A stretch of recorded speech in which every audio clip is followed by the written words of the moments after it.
गरुड़ पुराण में लिखे 8 ऐसे संकेत जो ईश्वर की विशेष कृपा को दर्शाते हैं। 1.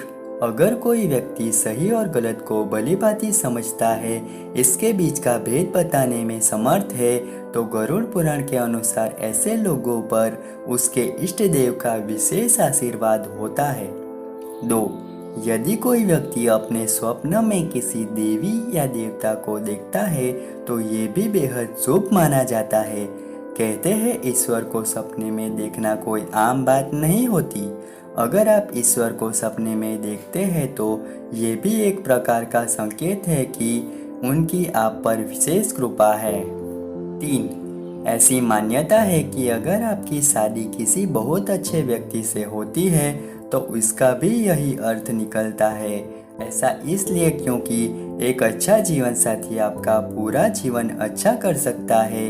वहीं दूसरी ओर यदि आपका जीवन साथी अच्छा ना हो तो आपका जीवन नर्क समान हो सकता है। इसलिए एक अच्छा जीवन साथी मिलना एक अच्छे भाग्य की निशानी होती है। 4. दुनिया में कई ऐसे लोग हैं जो बहुत पढ़े लिखे और सक्षम हैं, इसके बाद भी उन्हें काम नहीं मिलता और वो बेरोजगार हो जाते हैं। इसलिए यदि आप अपनी ग्रहण की हुई शिक्षा के आधार पर कमाने और अपना परिवार चलाने में समर्थ है तो इसे ईश्वर की कृपा मानिए। 5. जो भी मनुष्य अपने गुस्से पर काबू रखने में सक्षम होता है और जो अपने मन को शांत रखकर मुश्किल से मुश्किल परिस्थितियों का भी सामना कर सकता है, ऐसे व्यक्ति पर ईश्वर की कृपा दृष्टि होती है। इतना धैर्य और इतनी सक्षमता होना बिना ईश्वर के आशीर्वाद के संभव नहीं है। 6. यदि कोई व्यक्ति बीमार रहता है तो इसके कारण उसे शारीरिक, मानसिक और आर्थिक हानि होती है। इसलिए अच्छा स्वास्थ्य होना भाग्य की बात है।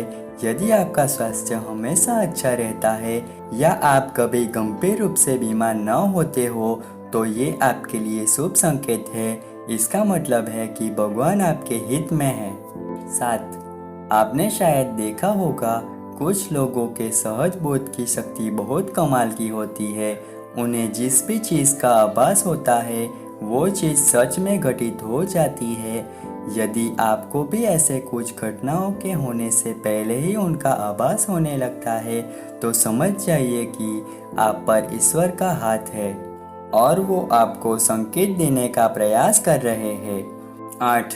आज के समय में कई सारे लोग अपने संतान को लेकर परेशान रहते हैं। ऐसे में यदि आपको सीधे या आज्ञाकारी बच्चे मिलते हैं तो ये भी आप पर ईश्वर की विशेष कृपा है।